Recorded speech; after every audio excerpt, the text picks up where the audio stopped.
सोचिए अगर एक 4 साल की छोटी बच्ची को कोई उठाकर घने जंगलों में छोड़ दे जहां चारों तरफ सिर्फ जंगली जानवर हो, ना खाना ना घर ना इंसान, तो क्या वो बच्ची जिंदा रह पाएगी?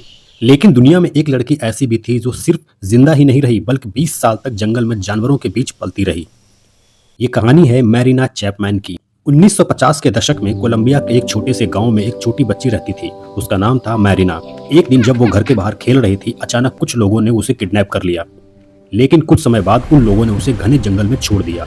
उस समय उसकी उम्र सिर्फ 4 साल की थी। चारों तरफ सिर्फ जंगल था। मैरिना को ना रास्ता पता था ना घर वापस जाने का तरीका। शुरू में वो कई दिन तक भूखी प्यासी भटकती रही, लेकिन धीरे धीरे उसने जंगल के जानवरों को देखना शुरू किया, खासकर कैपुचिन मंकी। वो बंदरों को ध्यान से देखने लगी। वे क्या खाते हैं, कैसे पेड़ पर चढ़ते हैं, कैसे खतरे से बचते हैं। धीरे धीरे मैरिना ने उन्हीं की तरह जीना शुरू कर दिया। समय के साथ कुछ अजीब हुआ। बंदरों ने मैरिना को अपना हिस्सा मानना शुरू कर दिया। वो उन्हीं के साथ पेड़ों पर चढ़ती, उन्हीं की तरह फल खाती और उन्हीं की आवाजों की नकल करने लगी। धीरे धीरे वो इंसानों की भाषा तक भूल गई। उसकी पूरी दुनिया अब सिर्फ जंगल और बंदर थे। मैरिना लगभग 20 साल तक जंगल में रही। एक दिन कुछ शिकारी उस जंगल में आए। उन्होंने मैरिना को देखा। पहले तो उन्हें लगा कि कोई जंगली प्राणी है, लेकिन जब उन्होंने ध्यान से देखा तो उन्हें पता चला कि वो एक इंसान है। मैरिना को जंगल से बाहर लाया गया, लेकिन समस्या ये थी कि वो इंसानों की तरह रहना भूल चुकी थी।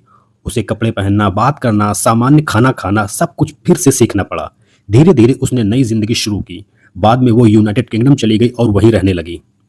आज भी मैरिना चैपमैन की कहानी पूरी दुनिया में सबसे अजीब और रहस्यमय सच्ची कहानियों में गिनी जाती है, क्योंकि ये सवाल आज भी लोगों के मन में है, क्या सच में कोई इंसान जानवरों के बीच इतने साल जी सकता है?